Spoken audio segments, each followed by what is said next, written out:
नमस्कार, India news Uttar Pradesh Uttarakhand में आपका स्वागत है। मैं हूं आपके साथ हेमंत कुमार और चलिए खबरों की शुरुआत इस वक्त की सबसे बड़ी खबर के साथ। आपको बता दें कि बिहार में पहले चरण का मतदान शुरू हो गया है। ये बड़ी खबर इस वक्त की 71 सीटों पर पहले चरण में त्रिकोणीय मुकाबला देखा जा रहा है और 16 जिलों के 71 विधानसभा सीटों पर मतदान हो रहा है। 2 करोड़ 14 लाख से ज्यादा मतदाता यहां पर अपने मताधिकार का इस्तेमाल आज कर रहे हैं। ये बड़ी अपडेट, इस वक्त की बड़ी खबर, बड़ी और अहम जानकारी इस वक्त की हम आपको बता दें कि बिहार में पहले चरण का मतदान शुरू हो गया है और यहां पर कोरोना प्रोटोकॉल का भी पालन किया जा रहा है। साथ साथ तमाम नेताओं ने मतदान की अपील की है। तेजस्वी यादव और बाकी के नेताओं ने भी मतदाताओं से मतदान की अपील की है।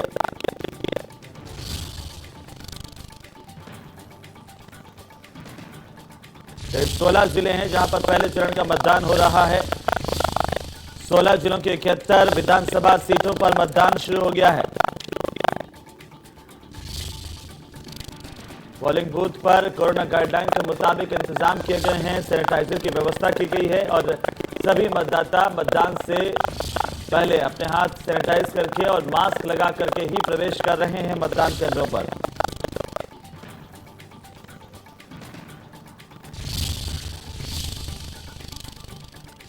इस वक्त की बड़ी खबर आपको बता दें कि अलग अलग जगहों से जो जानकारी इस वक्त आ रही है, बिहार चुनाव के पहले चरण की 71 सीटों पर वोटिंग शुरू हो गई है। 16 जिले हैं जहां पर आज मतदान हो रहा है। आरजेडी 42 सीटों पर चुनाव लड़ रही है, जबकि उसके सहयोगी कांग्रेस 21, सीपीआई 8 सीटों पर चुनावी मैदान में है। और ज्यादा जानकारी के साथ इस वक्त हमारे संवाददाता रवि कुमार हमारे साथ जुड़ चुके हैं। रवि, क्या कुछ जानकारी बिहार के मतदान को लेकर?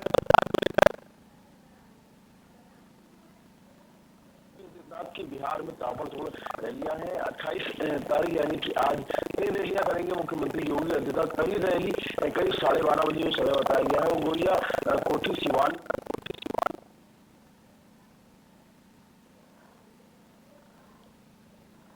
तो पहले चरण का मतदान शुरू हो गया है। हम आपको बता दें कि महागठबंधन की ओर से आरजेडी 42 सीटों पर चुनाव लड़ रही है।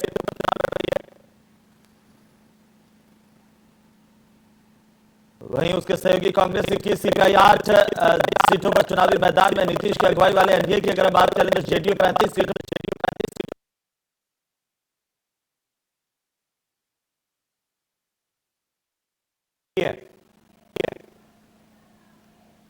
16 जिलों की 71 विधानसभा सीटों पर मतदान इस वक्त शुरू हो गया है। तमाम सुरक्षा कारणों के साथ पोलिंग शुरू हुई है। पोलिंग बूथ के बाहर मतदाताओं की कतार भी दिखने लगी है और आज इसी बात की उम्मीद कि बिहार बढ़ चढ़ करके मतदान करेगा। सबसे बड़ी अपडेट, 16 जिलों के 71 विधानसभा सीटों पर वोटिंग इस वक्त जारी है। क्योंकि कोरोना गाइडलाइन के चलते आप देखिए तस्वीर हम आपको दिखा रहे हैं किस तरह से मतदान केंद्र के बाहर व्यवस्था है। यहाँ पर बाकायदा जो मतदाता पहुंच रहे हैं उनका तापमान लिया जा रहा है, चेकिंग की जा रही है, मास्क लगा करके ही प्रवेश दिया जा रहा है, सैनिटाइजर से हाथ साफ करवाए जा रहे हैं। उसके बाद ही मतदान केंद्र के भीतर प्रवेश और सुरक्षा कर्मियों को भी शील्ड और साथ ही साथ दस्तानों के साथ यहाँ पर तैनात किया गया है। तमाम बूथों के बाहर कड़ी सुरक्षा व्यवस्था है और इस कड़ी सुरक्षा व्यवस्था के बीच सुबह की सबसे पहली तस्वीर इंडिया न्यूज उत्तर प्रदेश उत्तराखंड पर सीधी तस्वीर हम आपको दिखा रहे हैं। अलग अलग जगहों से रोहतास की बात करें और चाहे बाकी जगहों की बात करें, पहले चरण का मतदान आज और 71 विधानसभा सीटें हैं। 2 करोड़ से ज्यादा है, 2 करोड़ मतदाता है, वो अपने भाग्य का प्रत्याशियों के भाग्य का फैसला करेंगे। 1066 प्रत्याशी 76 विधानसभा सीटों पर मिला करके भाग्य का फैसला हो रहा है। सीधी तस्वीर इस वक्त आप देख पा रहे हैं।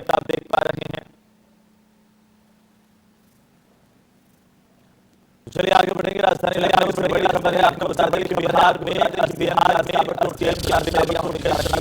मुख्यमंत्री योगी आदित्यनाथ भारतीय जनता पार्टी के हैं, कई रैलियां हैं। सीएम जी 6 जिलों में करेंगे, सभा करेंगे, पूर्वी और पश्चिमी चंपारण मुख्यमंत्री योगी आदित्यनाथ चुनावी सभाएं हैं और सभाएं करने के बाद राष्ट्रीय बात करेंगे। मधुबनी में रैली है, 3 नवंबर को पहले चरण का मतदान 5 विधानसभा वोट डाले जा रहे हैं। खबर है और इससे बीच खबर है कि आज मुख्यमंत्री योगी आदित्यनाथ कई सभाएं करेंगे, रवि आदित्यनाथ बिहार का क्या कुछ कार्यक्रम आज का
स्टार प्रचारक हैं मुख्यमंत्री योगी आदित्यनाथ और लगातार उनके चुनावी दौरे हैं बिहार में और तमाम जगहों पर, जैसे कि आज आप जिक्र कर रहे थे। उसके बाद दूसरे चरण के मतदान के लिए तमाम रैलियां होगी, लेकिन तीसरे और चौथे चरण की अगर बात करें तब कुल मिलाकर के अगर इस पूरे मतदान को उनके लिहाज से देखें तो कुल कितनी रैलियां मुख्यमंत्री की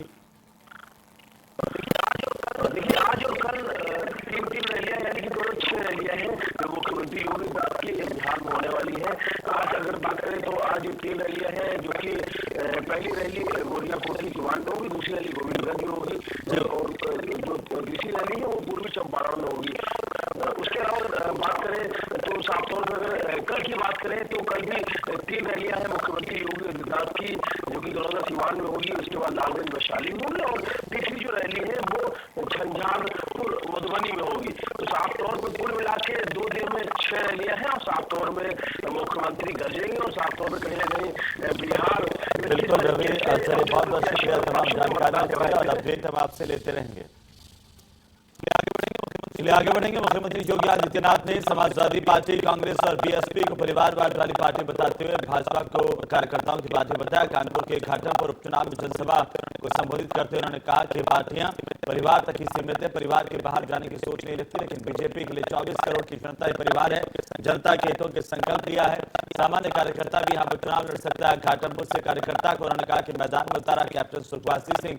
जनता डिग्री कॉलेज मैदान में घाटमपुर सीट से बीजेपी प्रत्याशी उपेंद्र पासवान के समर्थन में रैली को संबोधित करते हुए सीएम योगी आदित्यनाथ ने कहा कि 2017 में बीजेपी पर विश्वास करते हुए कमला रानी वरुण को अपना विधायक चुन करके मंत्री बनाया था और कोरोना काल में उनका दुखद निधन हुआ। पूरी दुनिया कोरोना से जूझ रही है, जिसका उपाय केवल सावधानी है। उन्होंने प्रधानमंत्री के संदेश 2 गज दूरी, मास्क जरूरी को भी दोहराया। कोविड गाइडलाइन का पालन करने का भी लोगों से अनुरोध किया है। घाटमपुर में चुनावी सभा को संबोधित कर रहे थे सीएम योगी आदित्यनाथ, क्या कुछ का सुनिए। के लिए भरण पोषण भत्ते की घोषणा, ठेला, खोमचा, रेहड़ी और पटरी व्यवसायी, कुल्ली, पल्लेदार, इन सबको भरण पोषण भत्ता। जनधन अकाउंट धारी महिलाओं को कोरोना कालखंड में 500 रुपए की अतिरिक्त धनराशि उनके अकाउंट में भेजने की व्यवस्था। किसान सम्मान निधि से जुड़े हुए 2 करोड़ उत्तर प्रदेश के किसानों के खाते में सीधे धनराशि उपलब्ध करवाने की व्यवस्था हो, या 87 लाख वृद्धजनों को, विधवा महिलाओं को और दिव्यांग जनों को उनकी पेंशन को अग्रिम उनके अकाउंट में देकर के राहत देने का कार्य उत्तर प्रदेश सरकार पूरी प्रतिबद्धता के साथ प्रधानमंत्री मोदी जी के नेतृत्व में कार्य की है। हमने कोरोना में जनता की जान को भी बचाने का कार्य किया है और साथ साथ जहान को भी बचाने का काम किया। सारे कार्य फिर से प्रारंभ होते हुए दिखाई दे रहे हैं। ये कार्य इस रूप में जनता के चेहरे पर खुशहाली होनी चाहिए, हर हाल में खुशहाली होनी चाहिए और उसी खुशहाली के लिए भाइयों बहनों हम सब आपके बीच आए। हम लोग तो चाहते हैं ग्रामीण क्षेत्र में भी हर एक नागरिक को 24 घंटे विद्युत की आपूर्ति हो, क्योंकि ये विकास की प्राथमिक आवश्यकता है और इसी के लिए तो घाटमपुर में एक पावर स्टेशन भी स्थापित हो रहा है। ये इसीलिए हो रहा है, ये बिजली के लिए हमारी निर्भरता किसी अन्य पे नहीं होगी। यहां की बिजली की आवश्यकता घाटमपुर के लोगों को घाटमपुर से ही प्राप्त होगी। प्रधानमंत्री जी से हम लोगों ने इसका शिलान्यास भी करा दिया है। विकास कैसे होता है ये बोलने की आवश्यकता नहीं है, करके दिखाने की आवश्यकता है। हमारे सांसद, हमारे विधायक, हमारे मंत्रीगण, हमारे पदाधिकारीगण निरंतर इसी कार्य के लिए समर्पित भाव के साथ कार्य कर रहे हैं और आज वह स्पष्ट दिखाई देता है। उसके लिए भाइयों बहनों हमें सपा बसपा और कांग्रेस के उस संस्थागत भ्रष्टाचार के प्रमाण पत्र की आवश्यकता नहीं। जहां पर विकास का मतलब एक परिवार और एक जाति तक सीमित होकर के और रह जाता था, हमने तो कहा सबका साथ और सबके विकास की बात, तो सबका साथ और सबके विकास की बात हमारी। तो वहीं सुहेलदेव भारतीय समाज पार्टी के राष्ट्रीय अध्यक्ष और यूपी के पूर्व कैबिनेट मंत्री ओम प्रकाश राजभर ने बड़ा बयान दिया है। राजभर ने कहा कि यूपी में अपहरण कुटीर उद्योग का रूप लेता जा रहा है। बीजेपी पर आरोप लगाते हुए राजभर ने यह भी कहा कि बीजेपी के नेता बड़े पैमाने पर दागी हैं। राजभर ने यह भी कहा कि भाजपा जिस मुद्दे को लेकर के सरकार में आई वह मुद्दा भूल चुकी है। वर्तमान में गुंडा राज और भ्रष्टाचार का राज कायम हो चुका है। उन्होंने मायावती शासन की तारीफ करते हुए कहा कि यूपी में शासन चलाने के लायक सिर्फ मायावती हैं।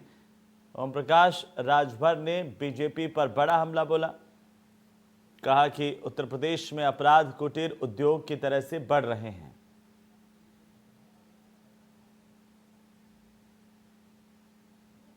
देखिए, उत्तर प्रदेश में अपहरण कुटीर उद्योग बन गया है। बलात्कार जिस अगर कहा जाए तो बीजेपी के नेता बड़े पैमाने पर बलात्कारी पकड़े जा रहे हैं। अभी आपने चिन्मयानंद को देखा, उन्नाव के विधायक को देखा, अभी प्रतापगढ़ के सांसद के भाई अभी कल परसों की FIR हुआ है। तो ये उत्तर प्रदेश में हत्या, बलात्कार, अपहरण वो हो गया है कि इस प्रदेश का नाम अगर अपराध प्रदेश रख दिया जाए तो अतिशयोक्ति नहीं हो। तो वहीं जौनपुर पहुंचे कांग्रेस प्रदेश अध्यक्ष अजय कुमार लल्लू ने कहा कि मौजूदा सरकार में महंगाई चरम पर है। बहन बेटियां खुद को सुरक्षित महसूस नहीं कर रही है। वे जिला पार्टी कार्यालय जौनपुर में पत्रकारों से बातचीत कर रहे थे। अजय लल्लू मल्हनी में होने वाले उपचुनाव में कांग्रेस प्रत्याशी की जीत के लिए जनसभा को संबोधित करने जौनपुर पहुंचे थे।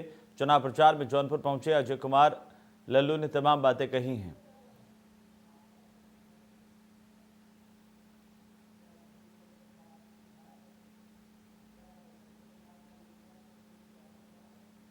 अजय कुमार लल्लू जौनपुर की चुनावी सभा में बीजेपी पर जमकर बरसे।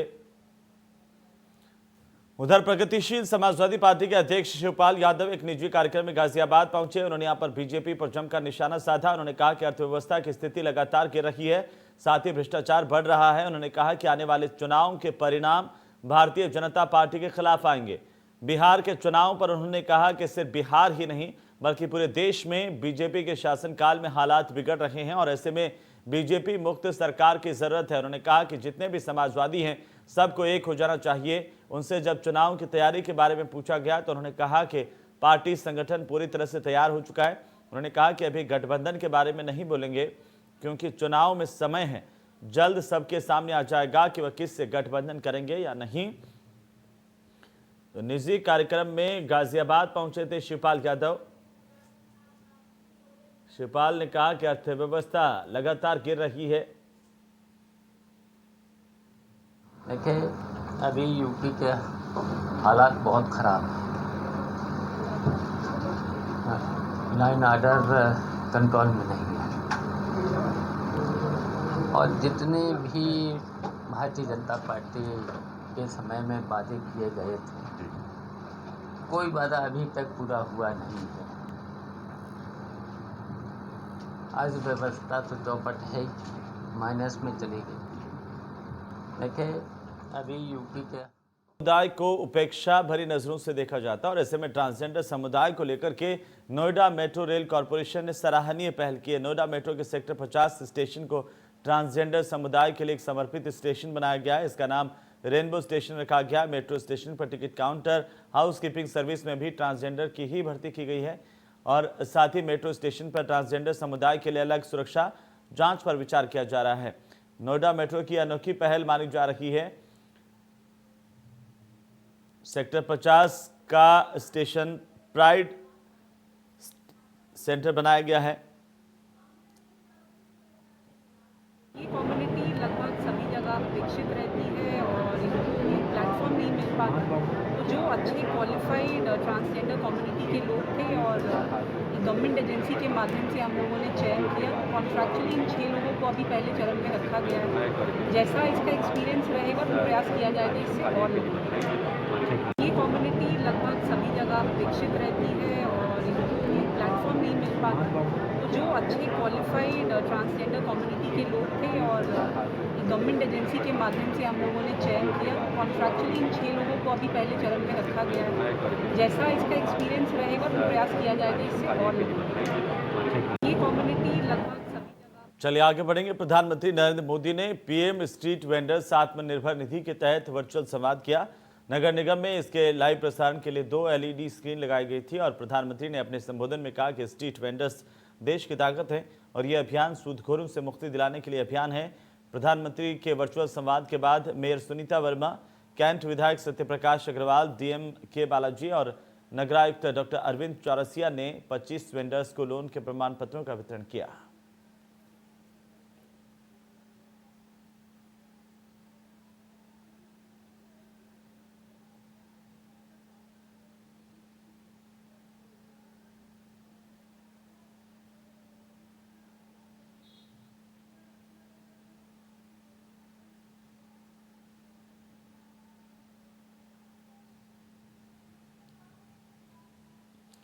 जौनपुर से अगली खबर, जहां पर पुलिस का बेरहम चेहरा सामने आया। पुलिस ने युवक की बेरहमी से पिटाई की। आपको बता दें कि चौकी इंचार्ज त्रिवेणी सिंह ने बेरहमी से पिटाई की। वीडियो वायरल होने पर पुलिस महकमे में हड़कंप मचा हुआ है।